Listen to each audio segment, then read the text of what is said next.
আগে সরকার কোটি কোটি টাকা দেনা করিয়া গেছে, পাচার করিয়া গেছে, এখন দেশটা একদম খালি। তারেক রহমান বৈশা দেখা যায় বান্ধবীতে নাই কিছু, তো এবারে চালাইবো কি দেশ? তারপরও যে এই যে দ্রব্যমূল্য একদম নিয়ন্ত্রণে, কখনো পেঁয়াজ 30 টাকা, আর যে পেঁয়াজ তুল 1920 হলে 300 টাকা হয়ে গেছে, কাঁচামরিচ 20 হইলে 250-300 টাকা হয়ে গেছে। আমরা এদিকটা খুব ভালো আছি। ঘুষ অনেক কমছে, অনেক। আগে প্রকাশ্যে ঘুষ হইতো, হয় ঘুষ হইব এমন কোনো কথা না, ঘুষ এখনো চলে, অথচ প্রকাশ্যে অনেক কমিয়েছে, অনেক ঘুষ কমিয়েছে। তারেক রহমান মন্ত্রী পরিষদ ছোট করছে, যে মন্ত্রীরা যেরকম ফ্ল্যাট নিত, গাড়ি নিত ফ্রিতে, ওই যে ট্যাক্স ফ্রিতে, সেটা বন্ধ করছে। তো এটা উন্নয়ন না?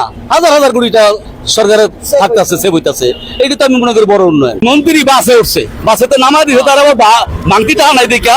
এটা কি আওয়ামী লীগ আমলে সম্ভব হইতো এই বাসের নামাই দেওয়া? তারে একজন মন্ত্রী, সে 1000 টাকা নোট দিছে, ভাঙতি নাই, ভাড়া, অথচ তারা নামাই দিছে ধাক্কাইয়া, ভাঙতি নামে নেমে যান। এটা কি হাসিনার আমলে সম্ভব হইতো?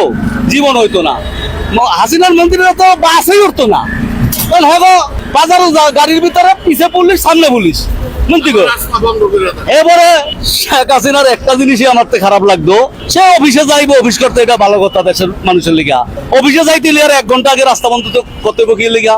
যেমন মোহাম্মদপুর থেকে সচিবালয় আইবো, যদি 1 ঘন্টা আগে রাস্তাটা বন্ধ করে, এই অফিস টাইমে আর মাইসে অফিসে যাইবো না, 40 মিনিট 50 মিনিট আগে এই রাস্তাগুলি বন্ধ করে দিত। আমরা সিএনজি ওয়ালারা পারবে বা উঠে বয়ে থাকতাম, প্রধানমন্ত্রী যাইবো, এরপর আমাকে ছাড়বো 10 মিনিট পরে। আর এখন তারেক যে কোনান যে যায় আমরা দেখি না।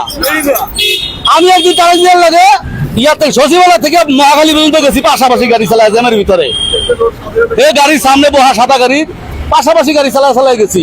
ওই আমাকে তো কোনো কিছু কইলো না, আর হেয়ারও তো কোনো ক্ষতি হলো না।